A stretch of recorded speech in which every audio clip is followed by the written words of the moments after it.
সকালবেলা থেকে তো প্রচুর বৃষ্টি হয়েছে, তারপরও কিন্তু গরমটা একটু কমেনি।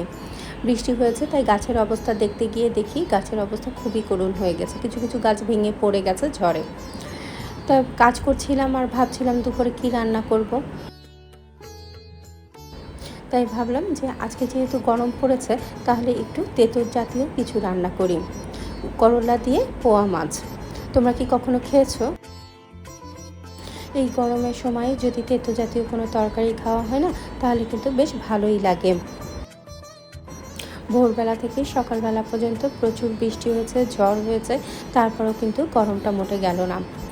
আর আমার বাগানের অবস্থা, বাগান বলবো না, আমার ছোট্ট একটা শখের বাগানের অবস্থা কিন্তু খুবই খারাপ হয়ে গিয়েছে। তারপরে সেই সব কাজ শেষ করে রান্না করতে চলে আসলাম। তেঁতুল তরকারি রান্না করার সময় পেঁয়াজটার পরিমাণ একটু বেশিও দিই। রান্না বলো বা ভাজি বলো, পেঁয়াজ একটু বেশি দিলে না বেশ মজা লাগে। ভাজিতে তো খুবই মজা লাগে। আর এখন হাইব্রিডের করলা তো বেশি তেতো না, যার জন্য কিন্তু যেভাবেই রান্না করো না কেন বা ভাজি করো না কেন, তেতোটা খুব কিন্তু বেশি হয় না। আমি এই করলা রান্না করব, কোনো বেশি মশলা দেব না, শুধু জিরে বাটা আর একটু রসুন বাটা দেব, তাও রান্নার মাঝখানে। শখের ছোট্ট বাগানে কাজ করতে গিয়ে না অনেক বেলা হয়ে গিয়েছিল, আর সেই সাথে আমার হেল্পিং হ্যান্ডও কিন্তু দেরি করে এসেছিল। সেই জন্যই ঝটপট করে দুইটা আইটেমই রান্না করে শেষ করলাম। বাচ্চাদের তরকারি নিয়ে তো আর চিন্তা নেই, কারণ বাচ্চাদের তো চিকেন রান্না করা আছেই।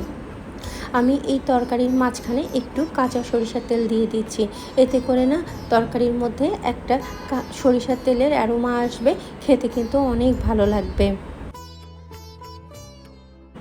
এই করলার তরকারি হতে না বেশি সময় লাগে না, ঝটপট কিন্তু হয়ে যায়। যারা তেতো খেতে পছন্দ করো তাদের কাছে কিন্তু এটা একটা প্রিয় খাবার। আমি না আগে কখনো তেতো জাতীয় কিছুই খেতাম না, কিন্তু আমার ছোট ছেলে হওয়ার সময় কেন যেন করলা ভাজা বা উচ্ছে ভাজা আমার কাছে খুব ভালো লাগতো, সেখান থেকেই কিন্তু আমার তেতো খাওয়া শুরু। যাই হোক, করলার তরকারিটা কিন্তু অনেক মজা হয়েছিল, আমার কাছে তো ভীষণ ভালো লেগেছিল। ওই কাঁচা কাঁচা একটা সরিষার তেলের গন্ধ থাকবে, বেশ ভালো লাগে খেতে। সত্যি বলছি, না খেলে না বোঝাই যায় না তরকারিটা কতটা মজার। বলবো সাধারণের মধ্যে অসাধারণ তৃপ্তি নিয়ে খেয়ে উঠলাম। আজকে এতটুকুই। সবাই ভালো থেকো, সুস্থ থেকো, আর নিজের প্রতি খেয়াল রেখো।